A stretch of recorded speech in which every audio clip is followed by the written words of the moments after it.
Hey guys, welcome back. So how many of you remember the Smith & Mills shaper that I picked up late last year?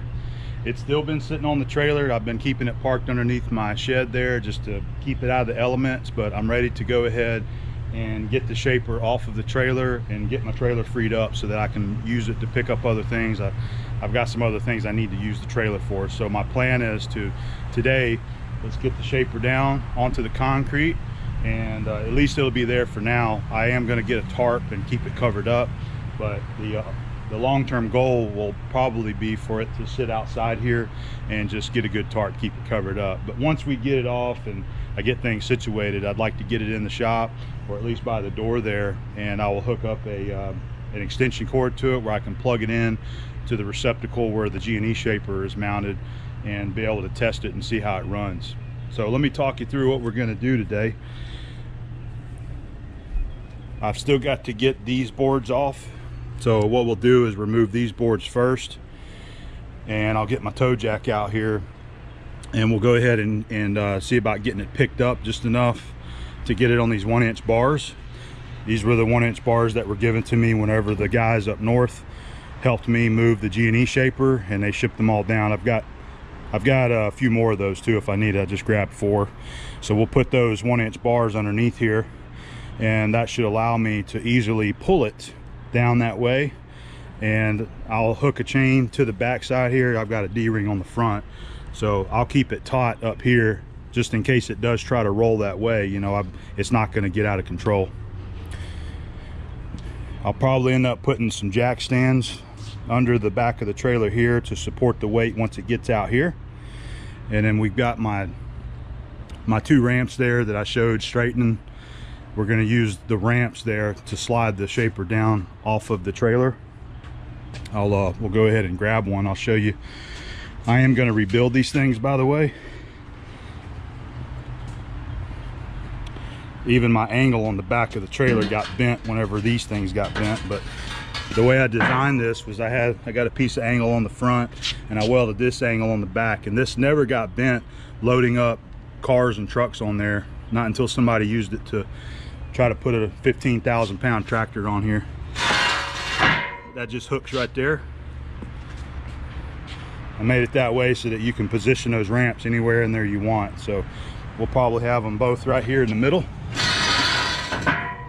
Put one there, put another one here, and I can go ahead and take some cribbing, and we can put some cribbing underneath the ramps here to support the weight once the shaper gets out there on there. So we'll have them cribbed here, we'll have some jack stands here, and I think we'll be good to go. So the other thing I got to do is go ahead and install my concrete anchors here, and I forgot to grab them there inside, but I'll grab one and show you. So I made these D-rings. All right, we're just going to take, I'm probably going to have a couple anchor points, so you know, have one somewhere here that I can come along to. Probably going to have to put another one out here in the middle somewhere, so I'll have another one here that we can hook our chains to and our come along and be able to pull it down. So we got to drill and install the anchors first. This is my old trusty hammer drill that I bought from Harbor Freight many years ago, the old Chicago electric, and it still works. I didn't have a 1-inch bit though, so I had to go to Lowe's today and pick me up a 1-inch bit, and I think that's about it. I'll grab the anchors and show you what we're going to use to get them in there, but let's go ahead and get started on it, shall we? I may only need 1 anchor point for this. I'm getting everything laid out. That's the come along that we're going to use to pull it down. I may end up putting another one up here closer to the trailer, but what I'm doing is I'm measuring out. Once the shaper base is exactly 6 foot long, I didn't want it to have it so close to where I had to kind of reposition it. I wanted it in a position so that the 6 foot base, once it comes down and comes off of the ramp and it's flat there, I can, you know, to have a little slack here to be able to continue pulling it forward just enough to clear the shaper once it gets off the ramp, really. These are the concrete inserts that we're going to use. This is the wedge style, so 1 inch. This is a 1-inch diameter. It takes a 3/4 bolt, and this is what it looks like whenever you drill the hole. You know, push this down in the hole, and then they've got these little tapered inserts that go inside. All right, and then you just take a punch and you drive it. You drive the insert down in there, and it spreads this base out and then wedges it into the concrete. And then we'll use a 3/4 bolt to hold the anchor to that.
Alright, I've checked the depth of the hole and we should be good to go. We're going to go ahead and insert it down in there.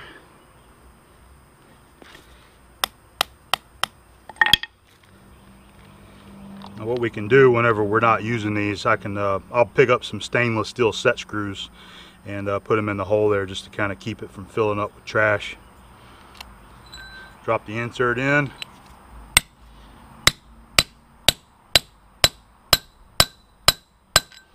Hit it with a punch until it's nice and seated. Should be good to go. And we'll let's check our fit there on our anchor. May need to go find another bolt, but come on.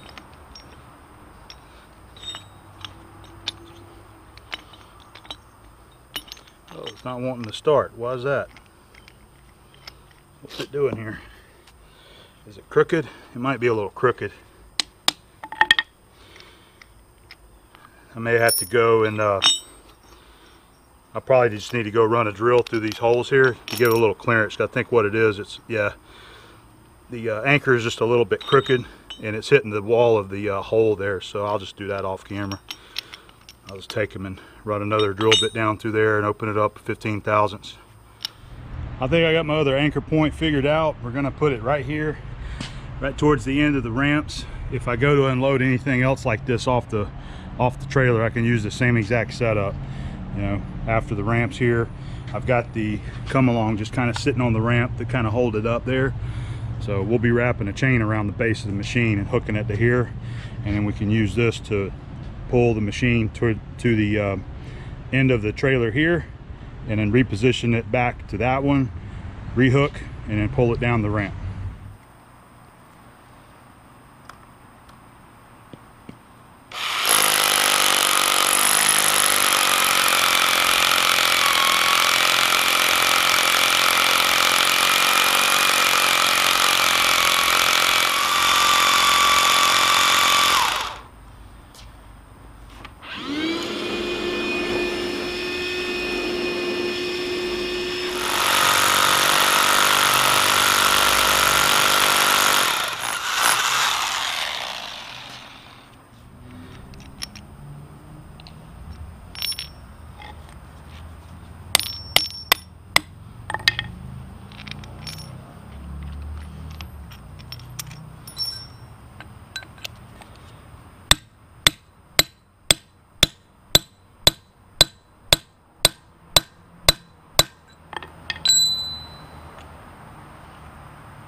See if this one lines up. Oh yeah, got that one a little bit straighter. All right, we got our anchors so far where we want. Let's go ahead and start working on getting the shaper up off the deck.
That one's just spinning, it's not coming out of there.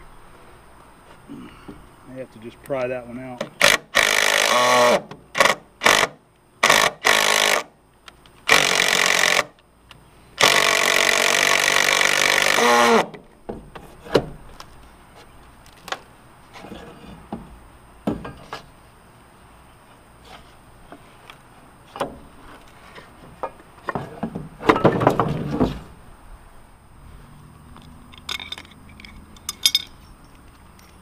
Decided what I'm going to use is one of my 3/4 hold down studs and a flange nut. Feel a little bit better about the strength quality in these.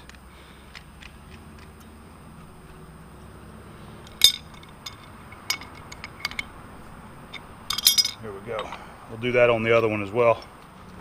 I'm going to put these jack stands under the back of the trailer to support them. Little screw jack here to take some of the weight, push it up a little. Come on.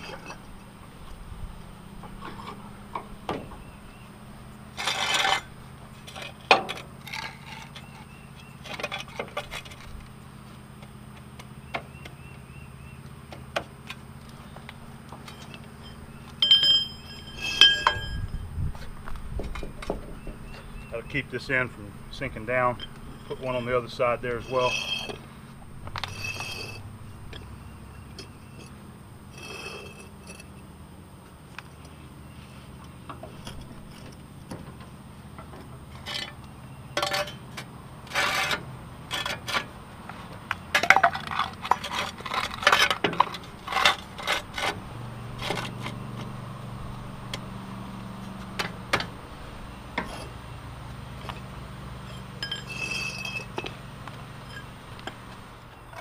Got this block here that we'll put right in the middle of the ramps,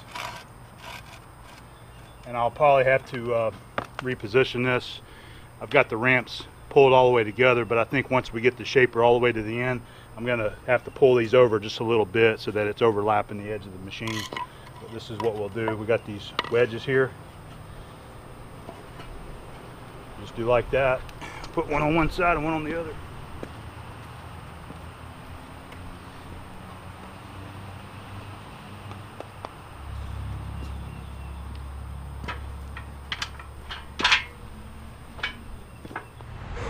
I went and took me a little break, rehydrate. It is hot out here. It's the last week of March, and I just checked the temp on my phone there, and it says it feels like 86. And I believe it. I mean, it feels hotter than that to me right now. The humidity is extremely high because we got a weather system kind of moving through. But just taking a break. I stay hydrated. I drink a lot of water every single day. I keep this with me everywhere I go. If I'm driving, if I'm in the shop, if I'm at the computer, everywhere. I always drink a lot of water. But I'm just surprised at how hot it feels. I thought it was going to be a little cooler than this, but I just thought I'd throw it out there and talk about what we're going to do next, since I was sitting here taking a break. I'm gonna get the toe jack. I got that blue toe jack, and I'm gonna see if I can fit it under there, but I don't think it'll fit in that notch. So if it won't fit there to pick it up, what we'll do is we'll put a board underneath the table right here, and I'll put the jack under one side. We'll block the other side up, and then put the jack under one side, and then just cantilever it and raise it up just enough to where I can get the toe jack under it, maybe start putting some bars underneath it.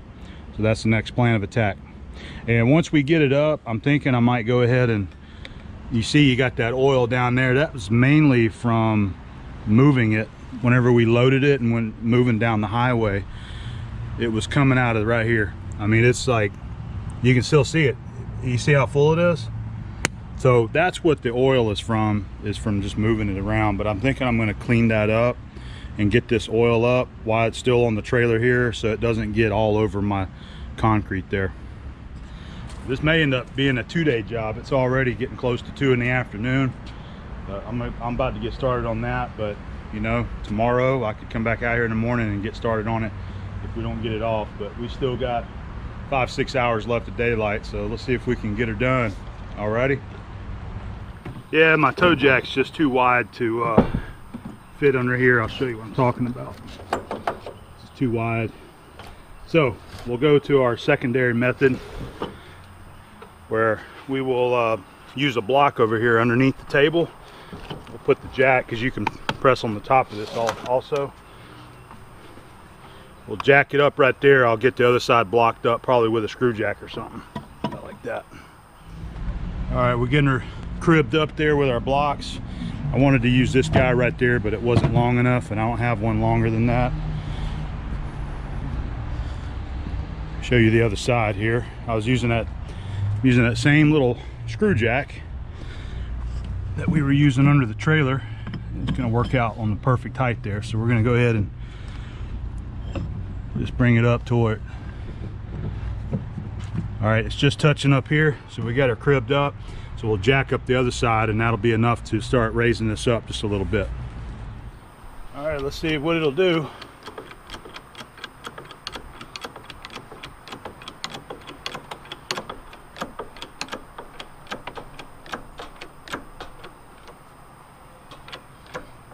It's coming up.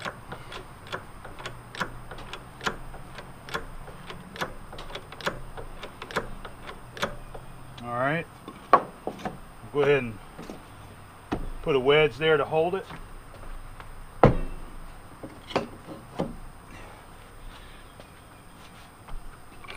ahead and ease off, and I'll bring the other side up to match this here with the screw jack.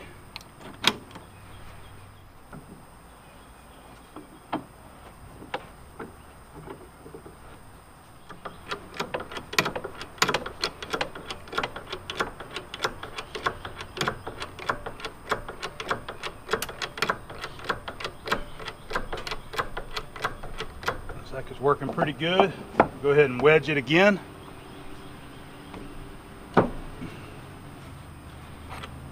And we'll level it out again one more time.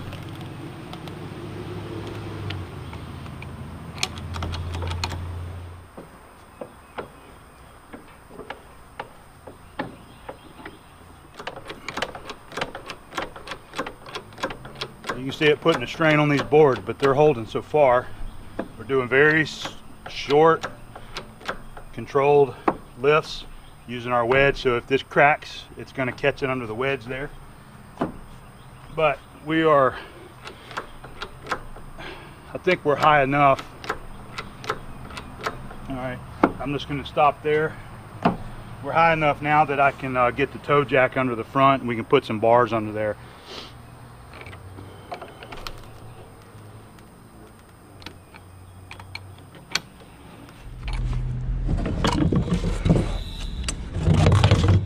Go ahead and get this toe jack under the front here, get it supported so that we can adjust the height for our rails going underneath it.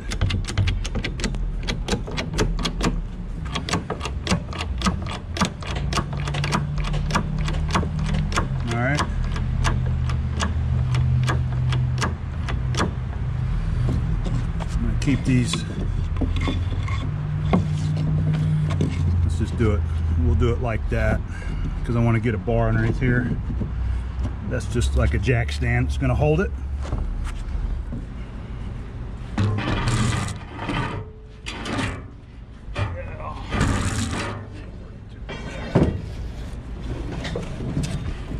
I move my wedge? I think I did.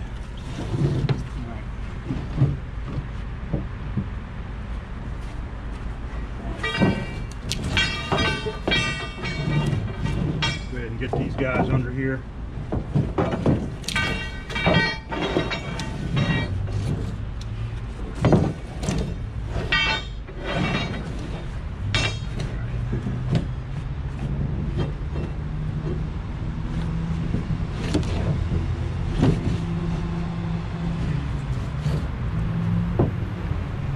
Move that one all the way in the front. We'll see if we can get it up a little bit higher and roll these back on just a little further.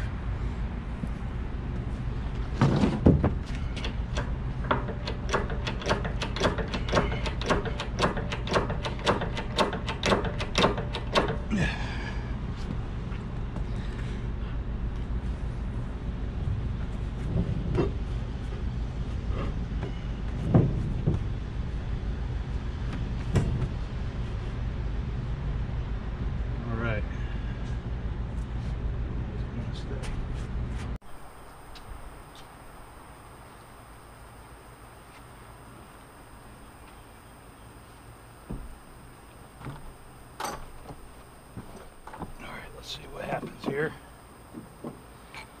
Our toe jack will act as our stop up here, our chalk.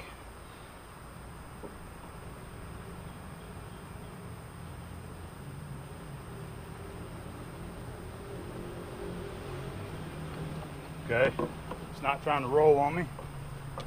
Looks like it's pivoting in the middle there. All right.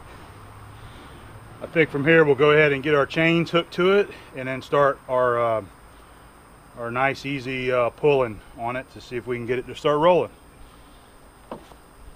Keep this here just for now until we get our chains hooked up.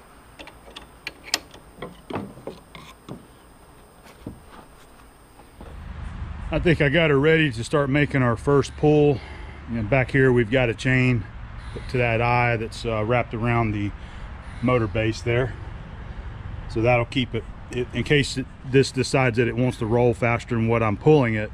At least it'll stop it right there. And I'm thinking as we get further down that way, especially to the ramps, I'll actually have to kind of reverse this procedure and maybe basically lower it down the ramps. I've got a chain fall in the garage that I can hook up here and actually use that once we start down that slope there. We'll just play it by ear and see how everything reacts. We've got another chain wrapped around the base of the machine, and we've got her hooked up to our come along. So I'm going to start ratcheting this and see if we can start getting it to roll this way.